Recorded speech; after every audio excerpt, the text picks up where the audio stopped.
वही विवाह में आपने वर वधुओं को आशीर्वाद दिया है, क्या कहेंगे? देखिए, आज मुख्यमंत्री विवाह योजना जो है ये दूसरा द्वितीय वो था। अभी पहला 5 तारीख को हुआ था, जिसमें काफ़ी जोड़े मेरे ख्याल से 300 के ऊपर रहे होंगे। आज सिर्फ 77 थे, 80 किए गए थे, जिसमें से पात्र 77 पाए गए हैं और 77 जोड़ों की यहाँ पे विधिपूर्वक वैदिक पुराण के द्वारा शादी हुई है और बहुत ही अच्छी हमारे अधिकारियों द्वारा यहाँ पे व्यवस्था की गई है और शादी बहुत ही अच्छे तरीके से हुई है। देखा जाए कि पिछले कई शादियों में सुर्खियाँ में रही, लेकिन इस बार की व्यवस्था से कितना संतुष्ट है? इस बार की व्यवस्था से मैं काफ़ी संतुष्ट हूँ, क्योंकि कहा जाता है हिंदू धर्म में गायत्री परिवार का जो पूजा होता था उसमें बहुत लोग नहीं मानते थे, क्योंकि हम लोगों में वैदिक पुराण से ही शादी को माना जाता है। और इस बार हमारे सीडीओ साहब ने भी कहा कि इस बार थोड़ा मैदान चेंज है, व्यवस्थाएं चेंज है, तो पंडित जी भी चेंज हैं, सब कुछ चेंज है, लेकिन सब बहुत अच्छा है और बहुत ही अच्छे तरीके से शांतिपूर्ण तरीके से, और जो पात्र हैं उन्हीं को यहाँ पे उन्हीं की शादी हुई है। और खुशी की बात यह है कि आज आप लोगों के द्वारा भी कुछ यहाँ पे ऐसा मिला नहीं है कि जोड़ा पात्र नहीं है, सिंदूर नहीं पहना है। इस बार सब कुछ व्यवस्थित था और आगे भी होता रहेगा। वर वधुओं के लिए क्या कहना चाहेंगे? वर वधु, मैंने जबकि आज स्टेज पे भी बोला है कि एक बेटी को विदा करना एक माता पिता के दिल पे क्या गुजरती है, क्योंकि मैं खुद एक बेटी हूँ और मैं ये समझ सकती हूँ, मुझे ये रियलाइजेशन होता रहता है जब भी मैं यहाँ पे आती हूँ कि किसी और के घर पे जाना, बेटी को 18, 19 साल 20 साल तक करके किसी और को सौंपना, और दहेज जैसी प्रथा जो हमारे समाज में अब तो बहुत कम हुई है लेकिन कहीं ना कहीं है भी। तो मेरा ये सोचना है कि अगर बेटी कोई माँ बाप आपको दे रहा है तो उससे बड़ा दहेज या उससे बड़ा सामान क्या हो सकता है जो अपने कलेजे के टुकड़े को आपको दे रहा है, और वो बेटी आपके घर में जाके पूरी आपकी गृहस्थी बसाती है। तो मेरा मानना है कि दहेज जैसी प्रथा को ख़त्म करें और बेटी को बहू नहीं बेटी बनाकर ले जाए, ताकि वो भी आपको अपने माता पिता ही समझे। मुख्यमंत्री सामूहिक विवाह काफ़ी जोड़ों ने आज एक दूसरे के हुए हैं, क्या कहना चाहेंगे?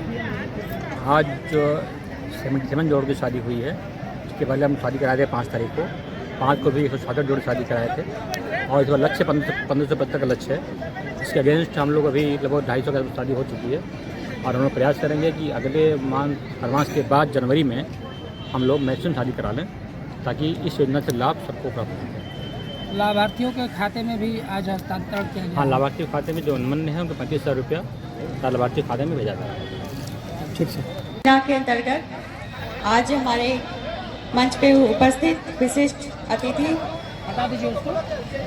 ओम प्रकाश राजभर जी के प्रतिनिधि जी, माननीय राजभर जी, सीडीओ साहब, पीडी साहब, डीडीओ साहब, उपस्थित सभी अधिकारीगण और यहाँ पे उपस्थित हमारे सभी वर वधू के परिजन, आप सभी लोगों को बहुत बहुत शुभकामनाएं। मुख्यमंत्री विवाह योजना एक बहुत ही कल्याणकारी योजना है और आज से नहीं, ये शुरू से चलाई आ रही है, जिसमें हजारों हमारी बेटियों के हाथ पीले हो चुके हैं और आगे भी हमारी कोशिश रहेगी कि आपके हाथों को पीला करने का जो संकल्प हमारे मुख्यमंत्री ने लिया है वो बेहतर और भी बेहतर ढंग से करते ही जाएंगे।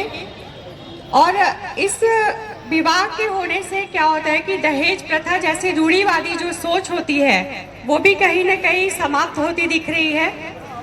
दहेज लेना और दहेज देना दोनों ही दंडनीय अपराध हैं और इससे बचने के लिए हमारे मुख्यमंत्री जी ने काफ़ी प्रयास करा है और ऐसे सामूहिक विवाह योजना में जो कि हजारों की संख्या में भी जोड़े आते हैं और यहाँ पे हमारी बेटियों के हाथ पीले किए जाते हैं और उनको हम चाहेंगे कि जो भी यहाँ से आज बेटियाँ विदा हो, यहाँ पे जो उपस्थित उनके ससुराल पक्ष के लोग हो, संकल्प ले कि हम यहाँ से बेटी लेके जा रहे हैं, बहू नहीं। क्योंकि एक माता पिता को एक बेटी को बड़ा करने में जो समय लगता है, जो उनका प्यार, उनका समर्पण जाता है, ये हम लोगों से बेहतर कोई नहीं जान सकता।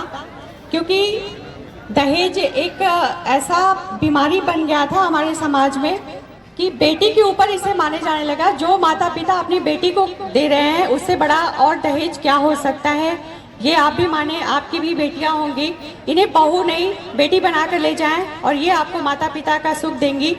और इसी के साथ मैं आप लोगों को बहुत बहुत शुभकामनाएं देती हूँ। आप अपने जीवन में अपने दोनों साथी मिलकर चलते रहें और अपने जीवन की एक गाड़ी को दोनों पहिए मिल के चलाएंगे तो बेहतर ढंग से चलेगी, सुखद ढंग से चलेगी।